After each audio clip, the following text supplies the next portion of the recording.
Rebonjour à tous et bienvenue pour la deuxième partie de ce jour avec une session qui est dédiée maintenant à la modélisation du secteur des bâtiments. Sans plus tarder, je passe la parole à mon collègue Tim qui va animer avec l'aide de Marco ce module. Merci beaucoup Arnaud et rebonjour tout le monde. Donc voilà, sans tarder, on va commencer sur la session sur la modélisation du secteur des bâtiments. Donc, l'agenda pour cette session, c'est déjà de parler de le rôle de la modélisation pour le secteur du bâtiment dans la politique énergétique et dans nos projections de demande et des émissions liées à l'usage de l'énergie. Donc, on va parler de l'activité, donc les variables d'activité qui nous donnent une indication des demandes de services nécessaires dans le secteur du bâtiment. Après, les variables déterminantes, donc quelles variables donnent une indication de la demande en activité et en demande en service. Et après, comment est-ce qu'on peut estimer cette demande utile, cette demande de service énergétique. Ensuite, comment est-ce qu'on a lu les technologies pour répondre à cette demande de services énergétiques et finalement, comment est-ce qu'on peut estimer la demande en énergie liée à cette demande en services et ces technologies. Voilà, donc pour commencer, on va revoir ces slides qu'on a vus précédents sur la demande du secteur du bâtiment. Donc, ces graphiques montrent comment différents scénarios énergétiques peuvent dépendre des futurs très différents en matière de demande. Et donc ici, on voit dans le scénario politique annoncé une demande qui continue à croître dans l'avenir et des émissions liées à l'usage d'énergie dans le secteur du bâtiment qui restent assez stables au niveau mondial. Mais si on regarde le scénario développement durable, on voit une forte baisse de ces émissions de CO2 et une baisse dans les années qui arrivent de la demande totale d'énergie. Donc, évidemment, ça montre que les choix de politique et les choix technologiques qui sont pris en compte dans nos modèles vont donner des résultats très différents en termes de projection et évolution de la demande et des émissions liées à l'énergie. Voilà. Donc, avant de commencer à regarder dans le modèle, on va passer à un premier Menti. Donc, la première question, en Afrique subsaharienne, quel type d'énergie est le plus utilisé dans le secteur des bâtiments après la biomasse traditionnelle? Donc, voilà, en termes d'options, on a l'électricité, le pétrole, le gaz, le charbon, l'utilisation moderne de la biomasse et le soleil thermique. Donc, voilà le gaz qui est un premier vote. Donc, sachant déjà que l'utilisation traditionnelle de la biomasse représente à peu près 93% de la consommation d'énergie dans le secteur du bâtiment en Afrique subsaharienne. Donc, pour le moment, aujourd'hui, le secteur est très dominé par cette ressource en énergie, mais évidemment, il y a un fort potentiel pour d'autres vecteurs énergétiques. Voilà, donc on a 2 votes pour l'électricité, 3 votes pour le gaz. OK, donc on voit pas mal de votes pour l'électricité et le gaz. Donc, effectivement, c'est l'électricité qui est la deuxième vecteur d'énergie le plus utilisé en Afrique subsaharienne dans le secteur des bâtiments aujourd'hui, avec pas loin de 4% de la demande totale. Et ensuite, en fait, c'est le pétrole qui est le troisième et après le gaz et le charbon.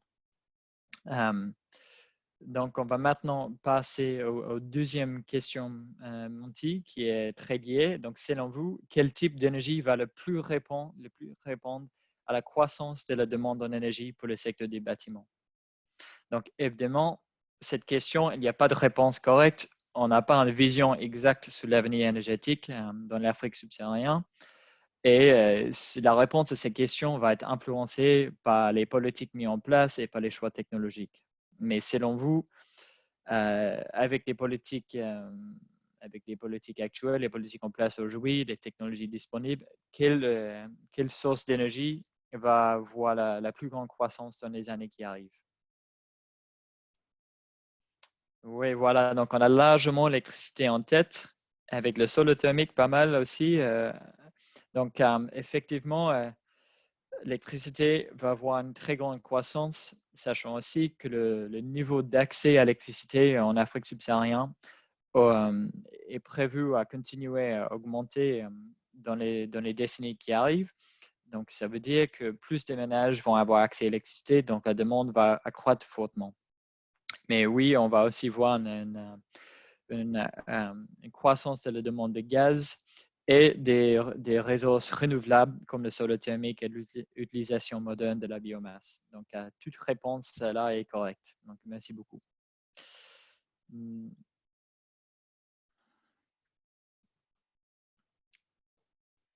OK, pour continuer.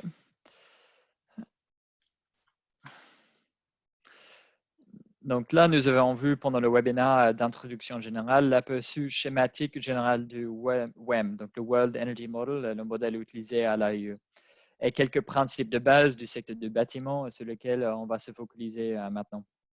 Mais avant de continuer, nous devons nous rappeler que la modélisation d'un secteur ne se fait pas en isolation et qu'un important retour d'informations supplémentaires doit être pris en compte pendant la modélisation. Et ceci ici, c'est l'impact que les prix de l'électricité et des combustibles, les prix des combustibles fossiles, va avoir sur la demande d'utilisation finale.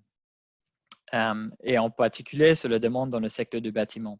Donc, on peut dire que si le prix de l'électricité double, on ne va pas consommer autant d'électricité. Tant que si le prix de gaz tombe, peut-être on va consommer plus de gaz. Donc, il faut toujours garder en compte cette relation entre le prix et le niveau de consommation. Donc, nous, on fait ça avec des élasticités au prix. OK, donc nous examinons en plus en détail demain les secteurs de l'approvisionnement en électricité avec Marco. OK, tout d'abord, rappelons une chose fondamentale, mais de plus importance, et ça c'est qu'est-ce qu'ils veulent les gens en termes d'énergie. Les gens, ils n'ont pas besoin forcément de charbon ou de gaz directement. Les gens, ils ont envie d'avoir des services énergétiques. Donc, quels sont les services énergétiques? Donc ça pourrait être une demande pour un environnement avec une température confortable. Ça pourrait être une demande pour l'eau chaude, pour un repas cuit ou pour la lumière. Ça, c'est les services énergétiques et les demandes de services énergétiques. Et ensuite, pour répondre à ces demandes de services, on va avoir des équipements, donc des technologies. Ces technologies, ces équipements vont fournir leurs besoins de service et eux, ils vont avoir besoin d'énergie pour fournir cette service. Et la demande en énergie, l'énergie, la consommation nécessaire pour fournir ce service va varier selon déjà le type de fuel utilisé par l'équipement et l'efficacité de cet équipement. Donc là, on a 3 étapes et on va revenir à ces 3 étapes pendant cette présentation. Donc, premièrement, le besoin de services énergétiques, c'est ça que les gens ils veulent. Après, l'équipement qui est utilisé pour fournir ce besoin de service. Et finalement, l'efficacité de cet équipement qui va dicter le besoin en énergie finale. Voilà, donc activité, structure, performance. Et si on continue, là, on a un schématique détaillé de la structure d'un modèle des bâtiments. Donc, il faut se souvenir qu'il n'y a pas de modèle parfait. Ça, c'est juste la structure de modèle utilisée à l'AIE. Et souvent, vous allez trouver d'autres structures pour la modélisation du secteur bâtiment assez similaires, mais toujours, on peut avoir des variations dans la méthodologie. Donc, nous allons commencer à gauche avec les données d'entrée. Donc, nous avons besoin de beaucoup de données pour la modélisation. Donc, on a des données historiques, le bilan énergétique, les données socio-économiques comme la population, le PIB, les revenus, etc. Donc, voilà. Et ensuite, on va avoir les données qui nous appellent les données d'activité, donc des variables d'activité. Donc, pour le secteur de bâtiment, on va avoir les données comme le nombre de gens qui habitent dans chaque ménage en moyenne. Donc, ça, c'est l'occupation des ménages. Le surface au sol d'un ménage moyen, le surface au sol total, la possession des appareils, etc. Donc, ces variables d'activité sont les variables qui nous indique l'évolution de la demande en services énergétiques dans chaque secteur et pour chaque utilisation de l'énergie. Et donc, ces facteurs sont ensuite utilisés pour déterminer cette demande en services énergétiques totale. Et après, ensuite, avec les données technologiques, dont l'efficacité, le coût, la performance de la technologie, sa durée de vie, on va utiliser toutes ces informations pour allouer les technologies à chaque demande en service. Et dès qu'on a ces technologies allouées, on peut avoir les informations qui nous intéressent le plus. Et ça, c'est la demande en énergie finale, les émissions et les investissements nécessaires dans le secteur. Donc, ça, c'est un peu les principales étapes qui sont utilisées dans nos modélisations. Et avant de procéder à approfondir cette analyse, on va déjà parler des données. Donc, comme on a vu sur le slide précédent, nous avons besoin de beaucoup de données pour la modélisation du secteur du bâtiment. Et évidemment, il faut ajuster la méthodologie, le type de modélisation qu'on fait selon la disponibilité de ces données. Si nous n'avons pas beaucoup de données pour une telle utilisation de l'énergie, peut-être on va simplifier la méthodologie qui est utilisée pour cet usage d'énergie pour les projections. Mais déjà, il faut commencer à faire une première recherche sur les données qui sont disponibles. Il faut organiser ces données dans une base de données qui va être vraiment la fondation pour toute modélisation après des besoins en services énergétiques et la suite en termes d'allocation de technologies et la demande finale. Et donc, on a deux composants de données qui sont très utiles dans le secteur du bâtiment. Évidemment, comme décrit ce matin, c'est le bilan énergétique, donc la demande historique en énergie par fuel et par secteur, qui est vraiment le pilier de toute modélisation. Mais ensuite, on va aussi avoir besoin des variables telles que les variables socio-économiques, telles que les variables s'ils sont disponibles sous le taux de possession des appareils ou la taille des ménages, etc. Voilà. Donc, pour revenir à cette schématique, on va parler plus de ces variables d'activité qui sont vraiment les moteurs de la demande d'énergie. Parce que c'est eux qui jouent un rôle clé dans la description des modèles énergétiques. Donc, c'est crucial de définir le meilleur indicateur pour décrire en mieux les tendances passées et les tendances futures possibles pour ces variables. Donc, chaque usage d'énergie dans le secteur des bâtiments peut avoir un indicateur, une variable d'activité qui est différent. Donc, si on prend des exemples, pour la demande en énergie utile pour la lumière, l'illumination, c'est la surface au sol à être illuminée qui est le plus important et le plus utile pour nous de comprendre l'évolution de la demande en termes de demande de services énergétiques pour l'illumination. Tandis que pour la demande pour le refroidissement, les réfrigérateurs, c'est le taux de possession des réfrigérateurs qui est la variable le plus utile pour projeter la demande en énergie utile. Mais évidemment, le souci ici, c'est que nous n'avons pas toujours ces données historiques pour ces variables. Nous n'avons pas des projections pour ces variables. Donc, c'est à nous, des modélisateurs, de combler les trous dans les données historiques et de faire des projections de ces variables d'activité. Et avant d'examiner en détail les facteurs et les différentes méthodologies qu'on peut utiliser pour les estimer, je vais revenir à rappeler à la structure générale de la modélisation des secteurs d'utilisation finale.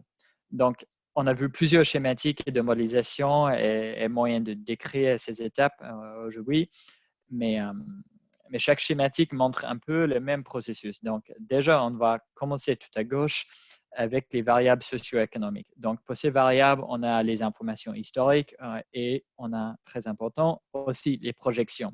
Donc, nous, à l'AIE, on va prendre les projections de PIB, de la FMI, on va prendre les projections de la population de l'ONU et on va prendre les projections de taux d'électrification, donc l'accès à l'énergie qui vient de nous, de l'AIE, de notre modélisation de l'accès à l'énergie. Toutes ces variables, dites les variables déterminantes, sont très importantes parce que c'est ces variables qui nous donnent une indication de l'évolution des variables d'activité. Donc, par exemple, grâce à l'évolution de la population, à la PIB, on peut ensuite construire une relation pour savoir l'évolution des taux d'occupation des ménages, par exemple. Et avec ça, on peut avoir une idée de la demande de services énergétiques. La prochaine étape, c'est d'allouer les technologies pour fournir ces demandes de services. Et ensuite, avec les informations de performance de ces technologies, on peut voir la demande finale en énergie. Donc, au cours des prochaines diapositives, nous examinerons les méthodologies possibles afin déjà d'identifier les meilleurs indicateurs, donc des variables déterminantes pour chaque sous-secteur et les variables déterminantes qui nous aident à projeter les indicateurs d'activité. Donc, et voilà. Donc, une autre question, Monty, avant de continuer. Donc, ici, on parle de variables d'activité. Donc, la question, si on peut, voilà. Donc, si nous connaissons la demande de service énergétique moyen d'un climatiseur, quel paramètre est le plus important pour ensuite estimer la demande en service total? Donc, par exemple, on a les informations en termes de, disons, kilowattheures de demande en service énergétique par appareil en moyen. Et là, on veut savoir quelle serait la demande en service total au niveau d'un pays, par exemple.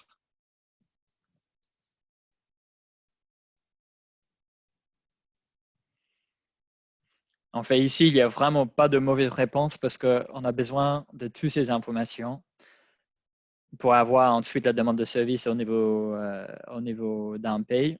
Déjà, on va avoir besoin de le taux d'équipement moyen par ménage. Donc, ça, c'est le nombre d'appareils en moyenne par ménage. Donc, ça nous donne le nombre de...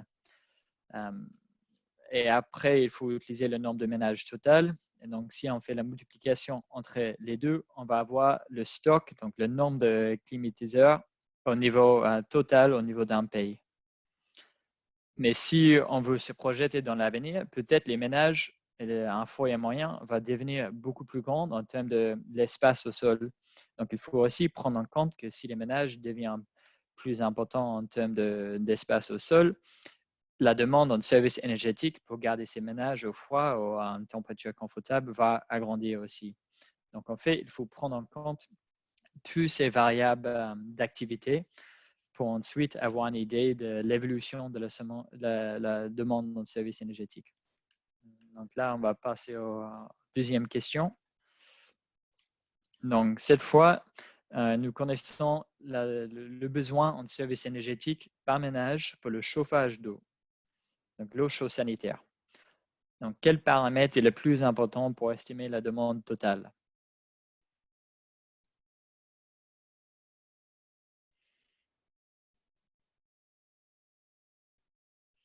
Donc, ici encore, on s'intéresse dans la demande totale en services énergétiques pour l'eau chaude sanitaire. Donc là, pour l'eau chaude sanitaire, si on pense à chaque ménage, c'est le nombre de gens par ménage qui va le plus influencer la demande en services énergétiques. Parce que si on a 5 personnes qui se douchent chaque jour et après un autre ménage à 2 personnes, la demande en service énergétique pour l'eau chaude sanitaire, ça ne va pas être pareil. Donc, évidemment, le nombre de personnes par ménage est très important, comme vous avez bien identifié. Mais après, si on veut passer au niveau national, on va avoir besoin de le nombre de ménages total aussi.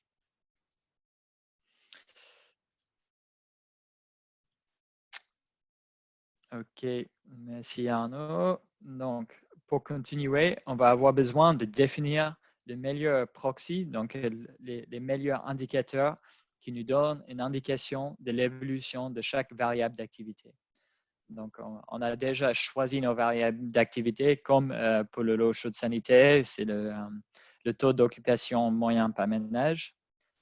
Mais ensuite, parce qu'on n'a pas les informations sur ce taux d'occupation par ménage dans l'avenir, donc il faut se baser sur l'évolution des variables pour lesquelles on a les informations. Donc, comme j'avais dit précédemment, on a les informations sur la population dans l'avenir, on a les informations sur le revenu moyen, le PIB, etc.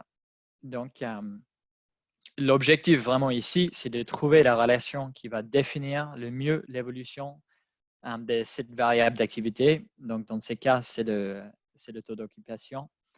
Et nous commençons avec ces informations historiques de nombre de gens par ménage. Donc, dans quelques cas, on va avoir ces informations disponibles et on va aussi avoir, pour l'historique et les projections, des indicateurs socio-économiques, comme j'avais décrit. Donc, nous allons tester différentes relations pour trouver quelle variable socio-économique va le mieux décrire l'évolution de la variable d'activité. Donc, dans ces cas, on va tester peut-être le PIB par capita et après, on va voir que c'est le revenu par capita qui définit le mieux le taux d'occupation par ménage avec un courbe inverse. Donc, ça veut Tim, dire que, oui. pardon une seconde, peut-être approximation de traduction de ma part. Quand on dit taux d'occupation des ménages, on se réfère à la taille des ménages, donc le nombre de personnes par ménage. Exactement, oui. Désolé, Pardon. Non, désolé, c'est moi, mais oui, j'ai c'est mal ça. traduit. On devrait plutôt dire taille des ménages. Voilà. Je voulais juste Voilà, donc c'est le nombre de gens par ménage. Ouais. Donc, on voit avec toutes les tendances et les données historiques qui sont disponibles que quand le revenu moyen par ménage va augmenter, ou le revenu moyen par capita va augmenter, le taille moyen des ménages va diminuer. Mais ces variables d'activité ne suivent pas toujours les mêmes courbes. Donc ici, on va voir que pour le taux de possession moyen d'un appareil, comme un frigo et une télévision par exemple, nous allons utiliser une fonction en forme de S. Donc, ce n'est pas une fonction en fonction inverse, comme on a vu pour le taille de ménage, c'est une autre fonction. Et cette fonction va évoluer en fonction des critères discriminants tels que le revenu, l'urbanisation et l'électrification.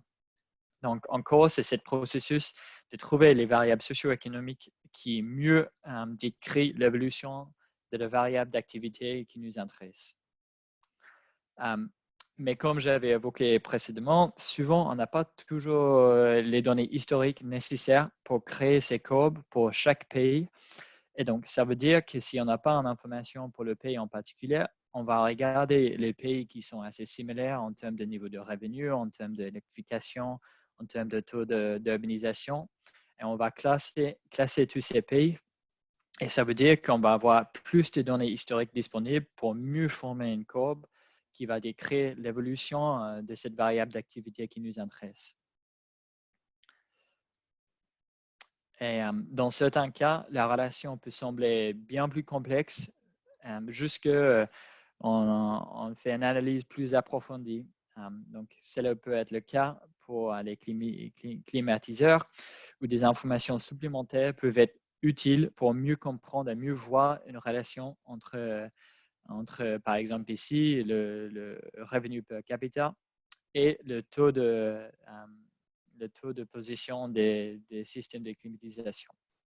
Donc voilà, dans ces cas, on voit bien que si on regarde pas juste au niveau de le revenu moyen, mais si on intègre aussi les besoins donc, en fois en termes de le climat local, donc là, on regarde les degrés jour de refroidissement, on voit bien qu'on a différentes courbes S qui se dessinent. Et donc, on a des groupements et des courbes S selon le niveau de besoin en refroidissement par pays. On peut aussi voir que souvent, ce n'est pas juste une variable socio-économique qui va le mieux décrire l'évolution d'une variable d'activité. Des fois, on a aussi besoin d'intégrer des variables ou plusieurs variables. Et donc, dans ces cas, au lieu de juste avoir sur l'axe X une variable, on voit ce qu'on dit un discriminant, donc une critère discriminante. Donc ça utilise un processus de régression économique pour intégrer plusieurs variables. Donc ici, on intègre le revenu par capita, mais aussi le taux d'urbanisation et le taux d'électrification, donc le niveau d'accès à l'électricité. Et ça nous aide à mieux décrire l'évolution de cette taux de possession des appareils tels que les frigos ou les machines à laver, etc. Donc, vite fait, pour faire un récapitulatif de ce processus, donc, on va commencer avec les données historiques qui nous sont disponibles. Donc, on peut choisir un échantillon de données pour un pays ou une région qui a pas mal de données historiques disponibles. Et on peut, parmi ces données, choisir à faire une identification des données descriptives, les données descriptives les plus pertinentes. Donc, par exemple, on va classer les données donc, pour avoir les données par capita en termes de PIB, en termes de revenus, pour avoir les données d'urbanisation, d'électrification. Et ensuite, on va tester différentes combinaisons de toutes ces variables pour après trouver la relation avec les variables d'activité qui donnent la meilleure évolution de cette variable avec le moins d'erreurs. Donc, on va tester nos projections et nos valeurs de cette variable d'activité selon le courbe qu'on a défini contre les variables historiques que nous avons, donc que nous avons observées. Et on va essayer de diminuer cette erreur. Donc, après qu'on a fait ce processus, on va pouvoir exprimer le taux de possession d'appareils ou autres en fonction de ces critères, donc en fonction de l'urbanisation, le taux d'accès ou le revenu, par exemple. Et donc, ça nous permet d'avoir des projections de taux de possession ou de taille de ménage. Donc, c'est des projections de variables d'activité.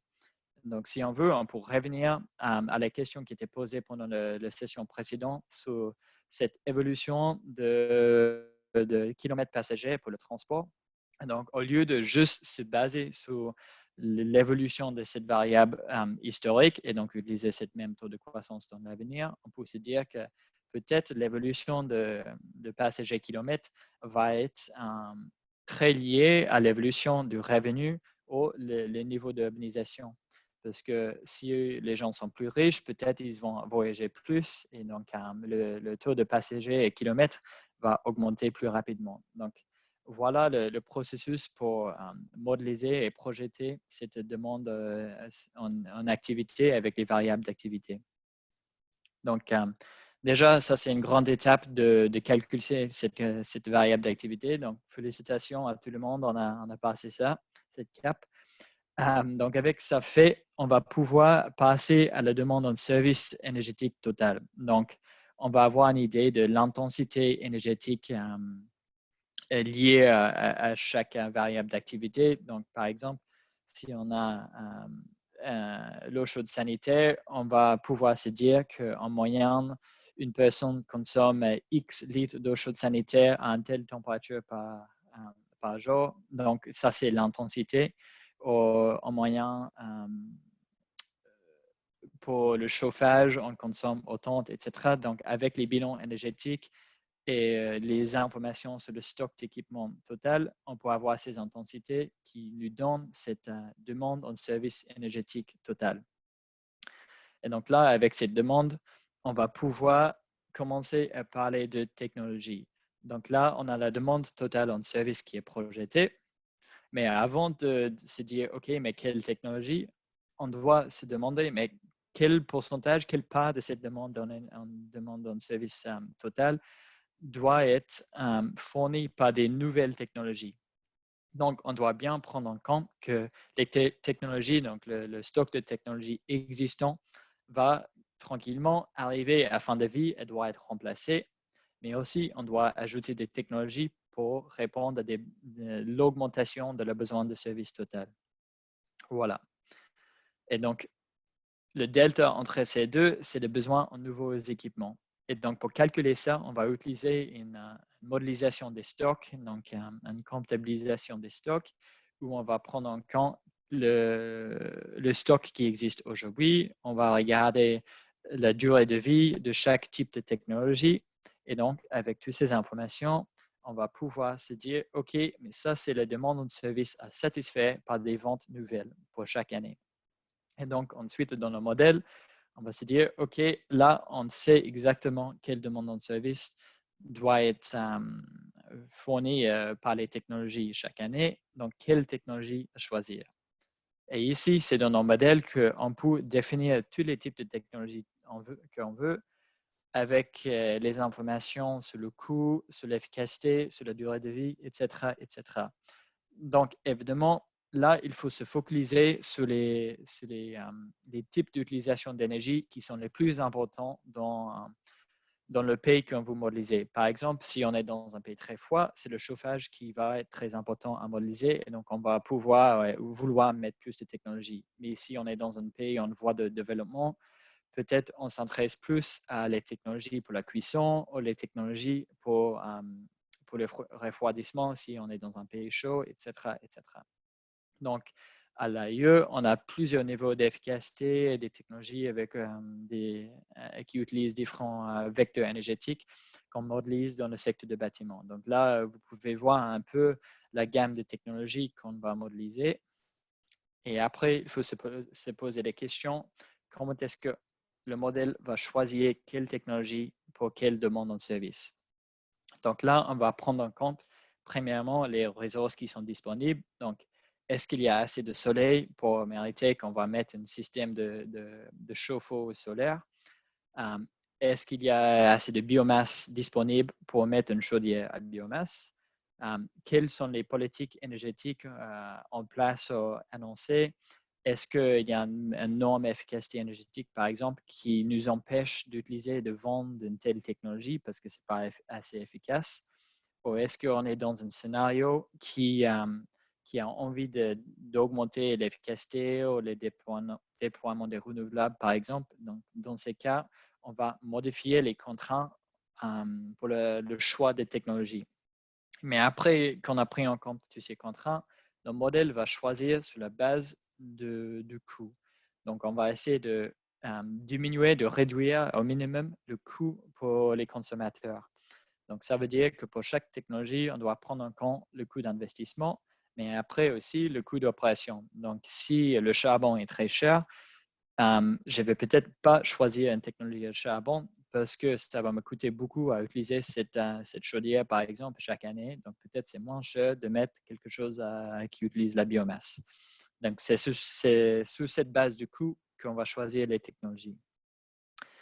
Et là, enfin, après qu'on a choisi les technologies, on a des hypothèses sur l'efficacité moyenne de chaque technologie et les parts de marché qui peut bien varier par scénario. Et c'est ça qui fait vraiment les différences entre chaque scénario. On va prendre les efficacités et ça va nous donner la demande d'énergie finale. Donc, au bout de tout ce processus, on va arriver à avoir donc, la demande d'énergie finale pour chaque utilisation, donc pour la cuisine, pour le refroidissement, par exemple. Et oui, donc quelles énergies et quelle quantité d'énergie. Donc, avec ça, ensuite, on peut calculer les émissions et aussi avec les informations sur les technologies, on peut calculer les investissements nécessaires pour arriver à avoir ce système énergétique.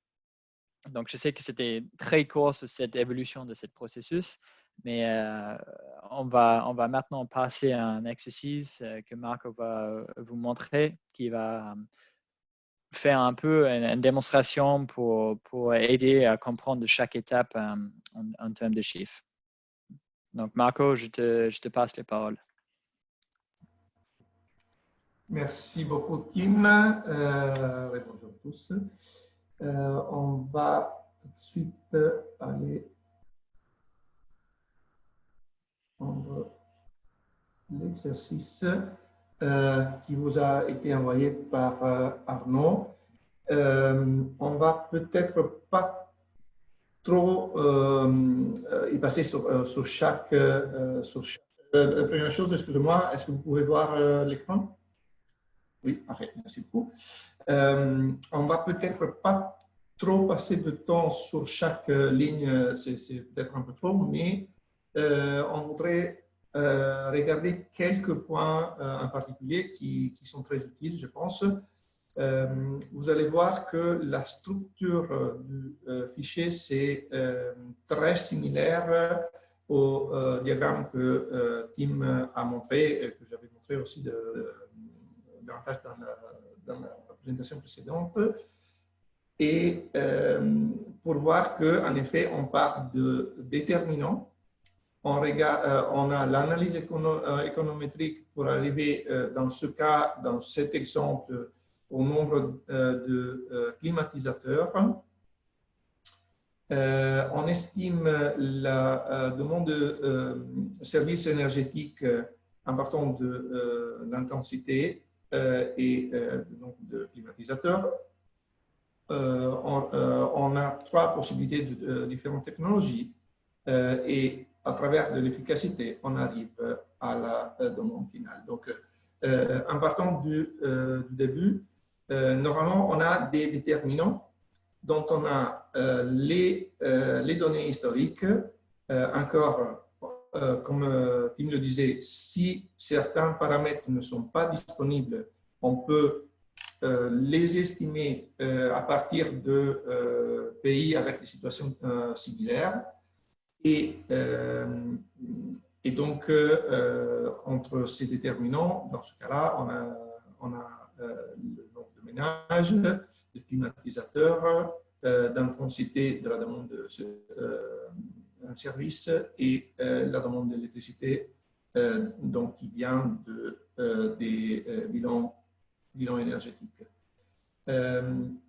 On parlait qu'on a un nombre de déterminants, donc on a des hypothèses pour les estimations, pour les trajectoires futures. Et donc, dans ce cas-là, le PIB par personne et la population.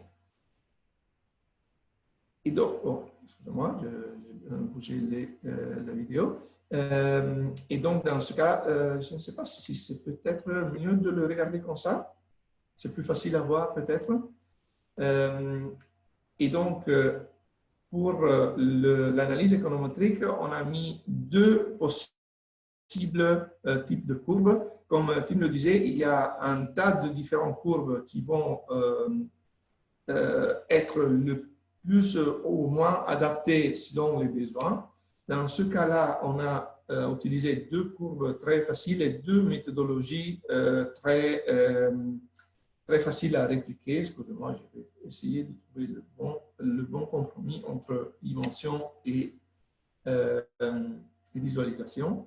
Dans ce cas-là, on a une courbe, comme c'était présenté dans les slides de Tim, de fonction inverse, dont il faut estimer les paramètres A, B et C, qui ont été estimés dans ce cas-là avec le Excel Solver, le solver d'Excel,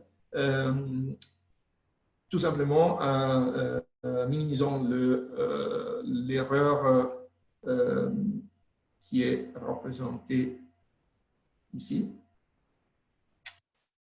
Donc, en déterminant les trois paramètres qui nous donnent la courbe en étant les données historiques. Ça, on peut estimer les données futures à partir du PIB par personne. Et un autre type d'estimation économétrique encore plus facile, si on veut, et c'est d'utiliser les fonctions qui sont données en Excel. En ces cas-là, en étant une courbe très facile, on peut estimer les unités de climatisateurs par ménage en fonction du PIB par personne, et donc avoir la courbe du trend d'Excel et utiliser ces paramètres pour estimer la variation future. Ça sont juste deux estimations, deux possibilités. On peut aller utiliser des méthodes beaucoup plus complexes, comme tu le disais, mais c'était juste pour vous donner une idée, un exemple, pour puis pouvoir, moi je reviens juste je zoome in and out juste pour voir. Et donc, pour estimer le nombre de ménages et le nombre de climatisateurs par ménage pour avoir le nombre de climatisateurs total. Cette variable d'activité va être puis utilisée avec l'intensité de la demande en service. Encore dans ces cas-là, on a mis juste un taux de croissance de la demande en service exogène. En ces cas-là, 3,5%. On aurait pu mettre plus selon les besoins, et qui peut bien sûr, dans ce cas-là, être exogène, mais on pourrait faire une analyse similaire économétrique comme on vient de voir pour les autres fonctions, pour pouvoir arriver à la demande totale, tout simplement en ayant l'intensité multipliée par le nombre de climatisateurs.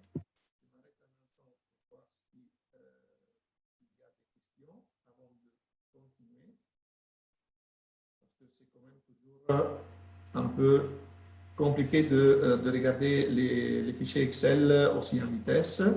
Peut-être que vous l'avez regardé déjà avant la présentation. Je ne vois pas de questions, donc je continue peut-être.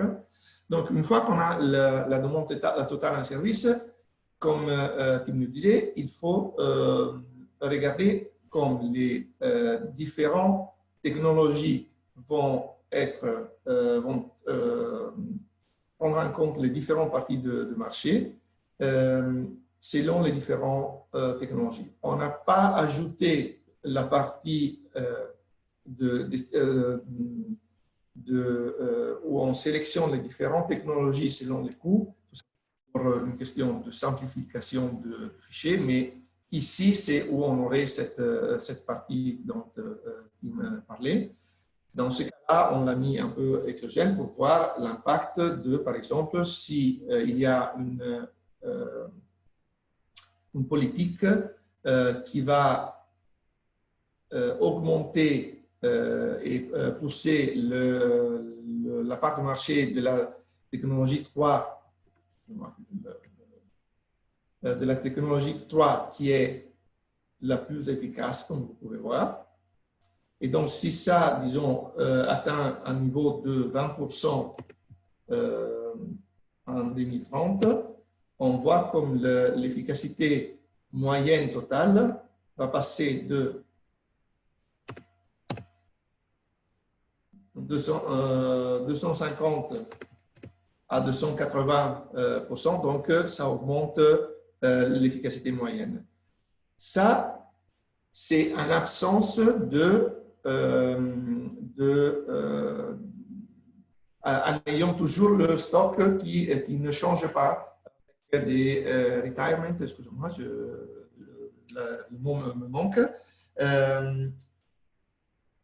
Et donc, on n'enlève pas d'anciennes technologies inefficaces.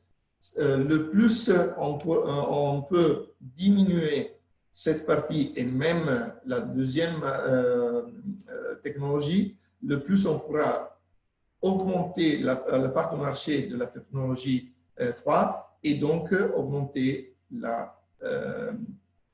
l'efficacité moyenne de notre parc, de notre stock de technologie. La demande en électricité finale, c'est donc tout simplement, une fois qu'on a déterminé les différentes parts de marché avec les différentes technologies,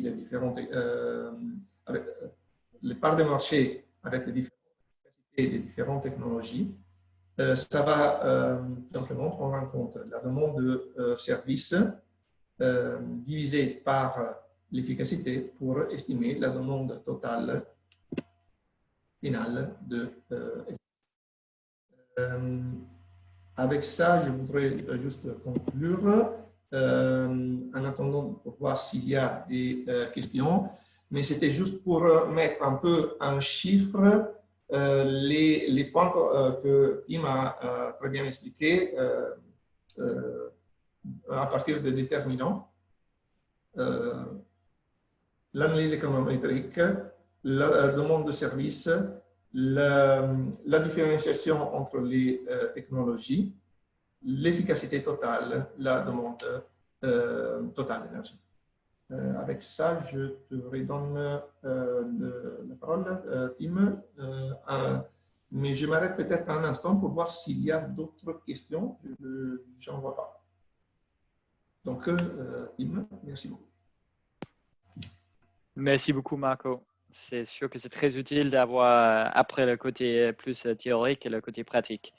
Donc, évidemment, c'est difficile de comprendre tous ces enjeux sur un fichier Excel et dans quelques dispositifs assez rapidement. Donc, si vous avez des questions dans le temps qui arrive avant midi, n'hésitez pas à les poster. Sinon, n'hésitez pas à envoyer des mails plus tard. Ça serait avec plaisir pour vous aider à comprendre mieux. Donc, pour continuer et pour résumer, en fait, donc, comme Marco vient de décrire, et comme j'avais décrit tout à l'heure, il y a toutes ces étapes que chaque fois, peu importe le type de modélisation qu'on fait, donc peu importe la granularité, c'est toujours nécessaire de passer les variables qui sont projetées dans l'avenir, donc les variables socio-économiques qui sont disponibles pour tout le monde. Donc, tout le monde peut aller sur les sites web de l'ONE, de l'FMI et des autres pour trouver des variables socio-économiques. Ou même, peut-être, c'est disponible au niveau gouvernemental. Et donc, avec ces informations, on peut commencer notre modélisation. Donc là, tout à gauche. Et après, il faut faire ces genres de régression économique pour ensuite passer de ces variables socio-économiques à les variables d'activité. Et quelqu'un avait posé les questions donc en disant que donc, pour mon pays, si on n'a pas ces données disponibles historiques sur la taille des ménages ou plus probablement sur la taux de possession des appareils tels que les frigos, les télés et autres, qu'est-ce qu'on peut faire? Qu'est-ce qu'on peut faire pour bien modéliser la demande en énergie dans l'avenir si on n'a pas ces informations disponibles? Donc déjà, c'est vrai que très souvent, au niveau gouvernemental, il n'y a pas des informations de ces gens. Et donc, souvent, on doit aller chercher des sources de données à droite à gauche. Et donc, pour nous, très utile, c'est les données de sondage. Donc, ça peut être des données de sondage qu'on trouve dans un article très spécifique sur un pays, sur une utilisation d'énergie. Sinon, il y a aussi des sondages qui sont faits, qui sont beaucoup plus généraux et faits sur plusieurs pays et sur plusieurs années.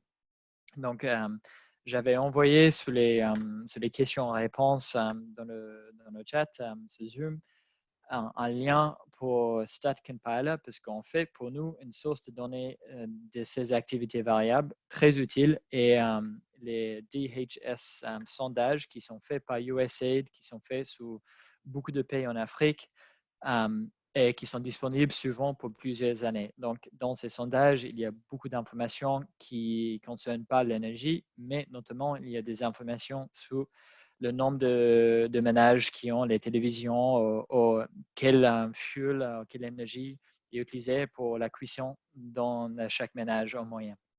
Donc, si on n'a pas d'autres informations disponibles, on peut déjà commencer à regarder sur les résultats de ces sondages pour avoir à moins une idée pour avancer. Et aussi, on va utiliser les méthodologies que j'ai évoquées tout à l'heure si on a des trous dans les données. Et ça, c'est le classement des données par pays. Donc, par exemple, on pourrait voir que si on manque des données pour notre pays, il y a en fait des données disponibles pour le pays voisin qui est assez similaire.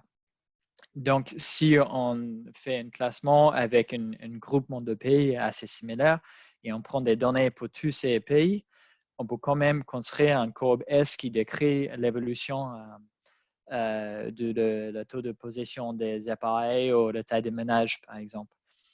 Et donc, il faut toujours, si on n'a pas des données disponibles à la base, trouver des solutions telles que ça pour nous permettre d'ensuite passer à cette étape où on a des variables d'activité, donc l'historique et dans l'avenir.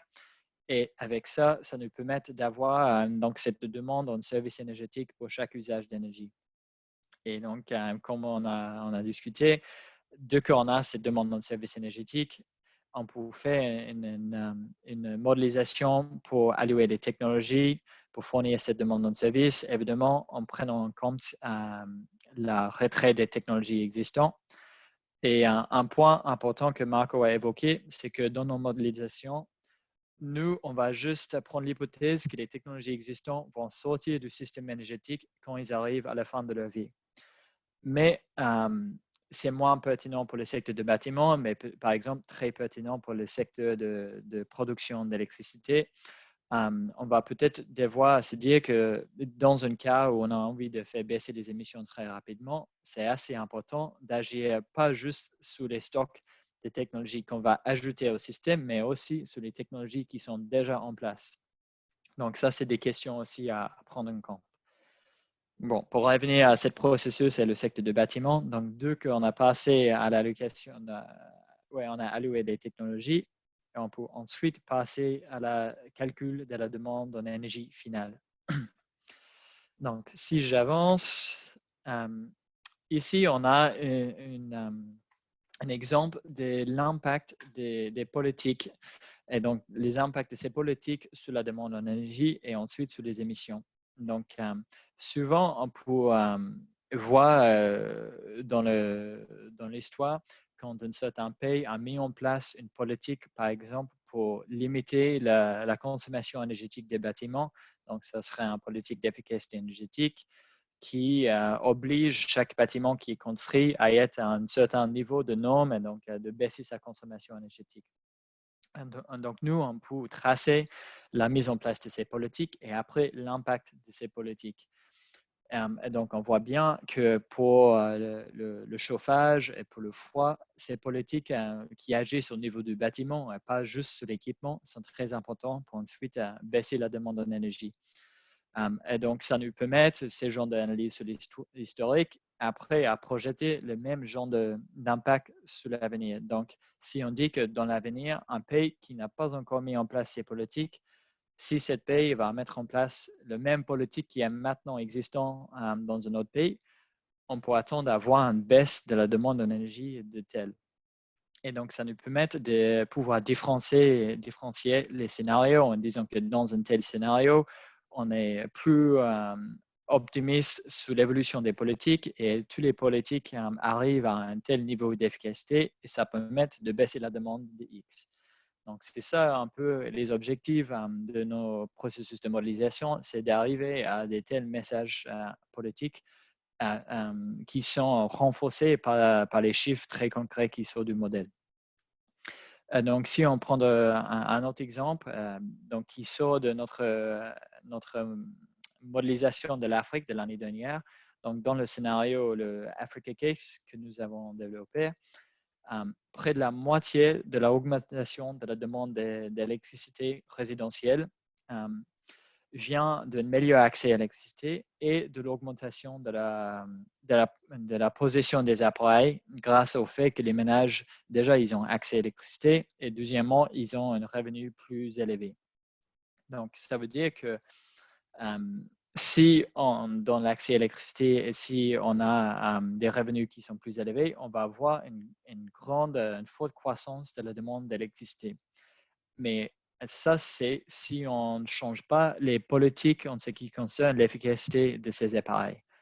Mais dans l'Africa Case, nous avons montré que si on met en place des politiques qui sont assez similaires à des politiques qui pourraient exister dans certains pays déjà en Afrique, ça nous permet au niveau de l'Afrique subsaharienne de baisser presque à moitié la croissance qu'on aurait pu voir sans ces politiques. Donc, ça nous montre un peu l'importance de donner ces messages en termes d'amélioration de l'efficacité énergétique grâce à des politiques. Et l'AIE montre autrement dans d'autres publications aussi que ce n'est pas toujours le cas qu'un appareil qui est plus efficace doit être plus cher. Et donc aussi, on doit faire des études de marché pour voir le prix de chaque technologie et son efficacité. Et souvent, on peut trouver qu'un modèle plus efficace est le même prix, voire même moins cher qu'un modèle moins efficace. Et donc, ça nous montre aussi qu'on peut augmenter l'efficacité sans avoir un impact négatif sur le consommateur qui doit dépenser plus pour acheter cet appareil. Donc, voilà juste quelques exemples. Je termine ici en montrant à peu près les résultats de plusieurs scénarios différents. Donc, tout à gauche, on a un scénario qui est équivalent à notre scénario de politique actuelle. Au milieu, on a un scénario qui est équivalent à notre scénario de développement durable. Et après, tout à droite, on a un scénario qui est plus aligné avec un émission à niveau zéro net au niveau global en 2050. Et donc, ça montre les évolutions et les pas de chaque vecteur énergétique dans le secteur pour arriver aux objectifs de chacun de ces scénarios. Et donc, voilà, c'est à peu près juste un exemple des résultats qu'on peut sortir du modèle après tout ce processus. Donc, je vais m'arrêter là et s'il vous plaît, si vous avez des questions sur tout ce qu'on a dit pendant cette dernière heure, n'hésitez pas. Et sinon, comme j'avais dit, on est disponible pour répondre aux questions par mail éventuellement.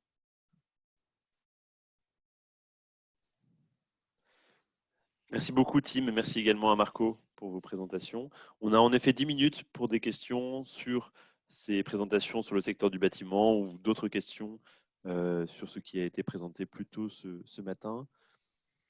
Alors, il y en a une première qui nous vient de M. Cocola de Côte d'Ivoire. Je pense que Tim, tu y as répondu et c'était un petit peu lié à votre autre question, M. Cocola, sur où trouver les données. Donc, il y a en effet les enquêtes et Tim a mentionné les différentes enquêtes DHS faites par USAID.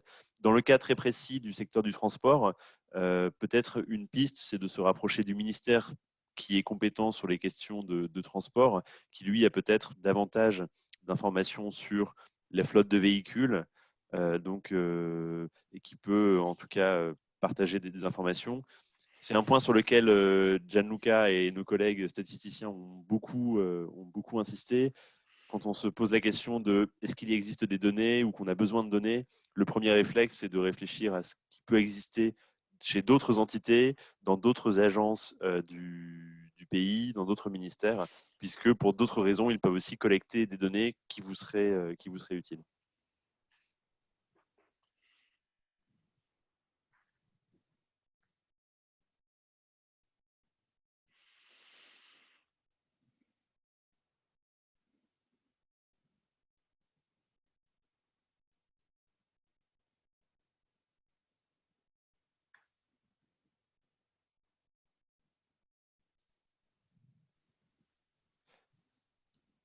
Alors, je vois que M. Cocola a levé la main. Peut-être qu'on peut vous donner la parole si vous voulez, que ce soit pour poursuivre la discussion sur ces points. Ah non, c'était peut-être une main levée précédemment. En tout cas, si l'un d'entre vous souhaite intervenir oralement plutôt que de poser une question par écrit, c'est tout à fait possible aussi. N'hésitez pas à lever la main dans ce cas.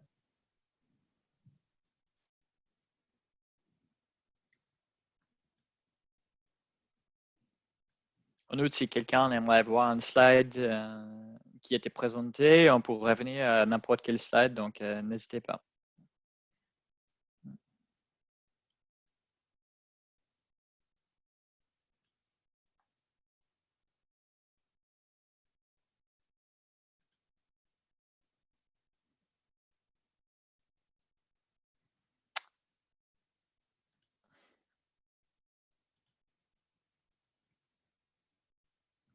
Donc, Monsieur Cocola, vous pouvez parler. Ok, bonjour, vous m'entendez? Oui, on vous entend bien. Bonjour. Ce n'est pas une question, mais bon, c'est une recommandation vu l'importance de la modélisation pour les décideurs, parce que en matière de statistiques, il ne suffit pas de manipuler les données pour les manipuler, il faut que ça soit une aide à la décision. Et au travers de ces séances de formation depuis le premier jour, on se rend bien compte que pour nous en Afrique ici, il est très, très, très important de disposer vraiment d'un système d'information énergétique très performant pour non seulement avoir des bilans de qualité, des données de qualité, collecter les données qui ne sont pas directement des données énergétiques pour sortir les indicateurs, mais aussi faire de la modélisation. Donc, je ne sais pas si en matière de mise en place des systèmes d'information énergétique, quel est l'appui de l'AIE. Bon, déjà, cette formation que vous êtes en train de faire, ça fait partie des appuis que vous apportez aux pays africains, mais au-delà des formations, financièrement, mettre en place, par exemple, un data center pour avoir tous les outils, former les utilisateurs à développer leur propre outil ou bien faire leur propre modélisation, les former également à faire des enquêtes, à collecter les données et à mettre en place tout vraiment un véritable système. Alors, au-delà des formations que vous faites, quels sont les autres appuis que vous pouvez apporter aux pays africains? Oui, je peux donner quelques éléments de réponse. Merci beaucoup, Monsieur Kokola, pour cette question. Alors, il faut savoir que l'AIE collecte les données énergétiques de chacun des pays. Donc, nos collègues du centre de données sont certainement en contact avec vous, Monsieur Kokola, ou avec des personnes de votre équipe ou des personnes compétentes en Côte d'Ivoire, de même qu'on est en contact avec chaque pays. Dans le cas du Bénin, c'est beaucoup avec monsieur Salim Chitou qu'on discute. Et donc, dans ce cadre, il y a vraiment une discussion qui se fait pour collecter les données du bilan énergétique, mais les valider, vérifier leur cohérence. Et donc, il y a des allers-retours qui permettent, je pense, à chacun d'apprendre au fur et à mesure de la discussion pour avoir un bilan énergétique et des données énergétiques qui soient les plus fiables possibles. Donc ça, c'est un premier axe et on le fait avec l'ensemble des pays du monde et dont aussi les pays africains. Il y a peut-être des pays avec lesquels on n'a pas eu beaucoup ou pas assez de relations. En tout cas, on souhaite les renforcer. C'est peut-être aussi par manque de contact. On est basé à Paris et on n'a pas toujours l'occasion de se déplacer sur le continent. Mais par les nouveaux moyens de communication dont on dispose, en tout cas, on est ravis de pouvoir plus échanger. Donc que ce soit avec vous en Côte d'Ivoire, avec le Bénin, avec qui on travaille déjà beaucoup, ou d'autres pays de la région. Un deuxième axe, c'est en effet les formations telles que celles qu'on propose ici. Dans le passé, on en a fait beaucoup avec l'AFREC. On continuera à être partenaire avec l'AFREC et à travailler sur ces sujets. Il y a ce programme pour un certain nombre de pays, mais dont on essaye d'étendre l'impact dès qu'on peut, dès qu'on est sur des formations, dès qu'on est sur des choses en ligne. Et enfin, il y a certains pays avec lesquels on travaille. À nouveau, on reste une agence assez petite, donc on n'a pas encore la capacité de travailler avec l'ensemble des pays. On a une bonne collaboration avec le Sénégal qui est devenu partenaire de l'AIE dernièrement. Il se pourrait qu'on ouvre ce type de collaboration à d'autres pays. En tout cas, on est vraiment dans une phase d'expansion. Alors, ça ne va pas aussi vite qu'on le voudrait, mais on essaye de vraiment collaborer davantage sur ces questions clés des productions d'énergie, de statistiques, sur ces questions clés de modélisation avec un maximum de pays africains. Voilà les quelques éléments. Donc là, on a une question aussi sur comment aborder les questions de divergence d'estimation entre modèles dans le cas de l'application de plusieurs modèles dans un pays. Donc, question très intéressante. Et par exemple, nous avons ces genres de questions qui se posent au sein de l'agence l'AIE parce qu'on a plusieurs modèles aussi. Et donc, c'est toujours une question qui lance un débat et on peut trouver plusieurs réponses pourquoi on a ces divergences. Donc, premièrement, il faut commencer avec avec les questions de méthodologie et d'objectifs du modèle, parce qu'on va construire un modèle avec des objectifs, des questions en tête. À quoi est-ce qu'on veut que ce modèle sert? Et donc, peut-être c'est possible que les modèles qui modélisent le même pays sont construits pour répondre à des questions différentes. Et donc, on va prendre des hypothèses, on va mettre plus d'énergie, plus de granularité sur un tel secteur. Et donc, ça vous peut-être engendrer des différences dans d'autres secteurs parce qu'on n'a pas les mêmes objectifs. Donc, ça, c'est une première axe sur les possibilités de divergence. Deuxièmement, on pourrait trouver qu'on a des bilans énergétiques historiques ou des données historiques qui sont un peu différents. Et donc, déjà, il faut faire une comparaison entre les résultats des deux modèles pour comprendre mieux à quoi c'est dû cette divergence. Et donc, ça, c'est un processus très sain et très utile pour mieux comprendre qu'est-ce qui se passe et chaque étape dans la modélisation et pour nous forcer à voir que peut-être l'hypothèse qu'on prend d'ici, c'est trop ambitieux ou c'est pas assez optimiste, par exemple. Et donc, avoir ces discussions entre modélisateurs pour se mettre d'accord sur une hypothèse, mais aussi pour se mettre d'accord sur le fait que peut-être on a des objectifs différents et donc on va dans des directions légèrement différentes. Et voilà, souvent aussi, on peut voir que la gamme de technologies qui est modélisée est différente. On peut voir qu'en fait, les scénarios qu'on projette ont des objectifs différents parce qu'un scénario dans un modèle a l'objectif de démontrer l'impact des politiques actuelles, tandis qu'un autre scénario a envie de montrer est-ce qu'on peut arriver à l'accès universel à l'énergie en 2030, par exemple. Et donc, déjà, juste le fait de voir ces divergences, c'est très bien parce que ça veut dire qu'on commence à avoir plus de discussions dans le sphère de la modélisation. Et donc, on peut aussi avoir des discussions de divergence entre les modèles de l'AIE et les modèles que peut-être vous allez développer. Et donc, voilà, c'est une très bonne chose et c'est quelque chose que nous, à l'AIE, on passe pas mal de temps à avoir ces genres de discussions en interne aussi.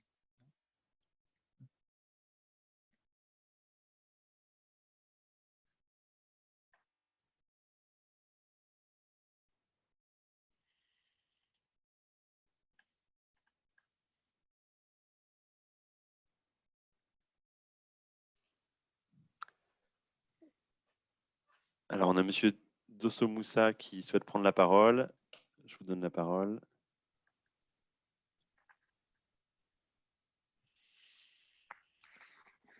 Bonjour, je ne sais pas si vous m'entendez. Oui, on vous entend, allez-y. Bonjour, merci de m'avoir donné la parole. Je voulais abonner dans le même sens que M. Kokola tout à l'heure. Alors, il avait posé la question à savoir si vous aviez d'autres appuis. Vous apportez déjà beaucoup. On vous en remercie. Alors, ce que j'ai c'est est-ce que vous avez envisagé peut-être faire une petite formation, une petite sensibilisation au niveau des décideurs? Parce que on vient de le dire, Koura vient aussi de le réitérer, le système d'information énergétique reste quand même quelque chose de très, très important dans l'ensemble des institutions qui sont en charge de l'énergie. Mais bon, ce que nous constatons de manière générale, la question du système d'information n'est pas une priorité, je ne dirais pas, mais un élément central dans les décisions ou dans les activités des décideurs dans les pays, souvent au niveau du Sud-Sahara. Donc, est-ce que vous avez envisagé faire peut-être une petite formation de sensibilisation ou bien un échange avec l'ensemble des décideurs? Je prends l'exemple de chez nous, jusqu'au niveau des décideurs comme des directeurs généraux des directions générales ou bien avec des ministres pour que la sensibilisation puisse pour qu'on puisse mieux comprendre l'importance de ce qui est en train d'être fait. Merci. Oui, merci Monsieur Moussa pour la question. Oui, on travaille à différents niveaux avec les pays. On va travailler directement au niveau politique le plus haut avec les ministres, par exemple. Et dans un peu moins de 2 semaines, il y aura un forum ministériel panafricain que nous organisons avec l'Union africaine et auquel sont invités l'ensemble des ministres de l'énergie du continent pour discuter des tendances actuelles. Alors, il y aura un focus évidemment sur la relance après la pandémie de Covid, mais vraiment sensibiliser ces décideurs sur les chiffres que nous, on voit à partir de nos données, sur les scénarios possibles sur lesquels on travaille. Et donc, ça, c'est un travail qu'on fait. Par ailleurs, dans le cadre de ce programme de formation, donc on a ces webinaires et ces formations assez techniques qui ont plutôt vocation à s'adresser aux gens qui manipulent les statistiques, aux gens qui vont travailler directement sur les outils de planification. Mais on va avoir d'autres séances et on va tous vous inviter à rejoindre un groupe LinkedIn et on va créer une communauté à laquelle on proposera de nombreuses autres activités, d'autres webinaires. Donc, on pourrait tout à fait imaginer qu'au prochain webinaire, peut-être général qu'on fait sur la planification, sur la modélisation, vous circulez l'invitation au directeur dont vous parlez et que vous permettez à vos collègues d'en bénéficier également. Ça, c'est tout à fait possible. Ok, merci. Merci pour votre question. Écoutez, il est 12h05 à Cotonou et Paris. Je vous propose qu'on s'arrête là s'il n'y a pas d'autres questions. Sinon, vous pouvez évidemment nous les envoyer par email. Les vidéos des 2 cours qui ont été donnés ce matin seront mises en ligne. Je vous enverrai le lien YouTube dès que c'est disponible. Et je vous donne rendez-vous demain matin à la même heure, donc 9h Paris-Cotonou, pour 3 nouvelles heures de formation sur la modélisation, alors qui vont être exclusivement délivrées par Marco. On va aborder les questions du secteur de l'électricité et ensuite plutôt du secteur de l'approvisionnement en énergie primaire. Donc un grand merci à Tim et à Marco pour vos interventions aujourd'hui. Et un grand merci à vous tous d'avoir assisté et d'avoir participé à ces formations. Merci à tous. Merci beaucoup. Bonne journée à tous et à demain. Au revoir. Bonne journée.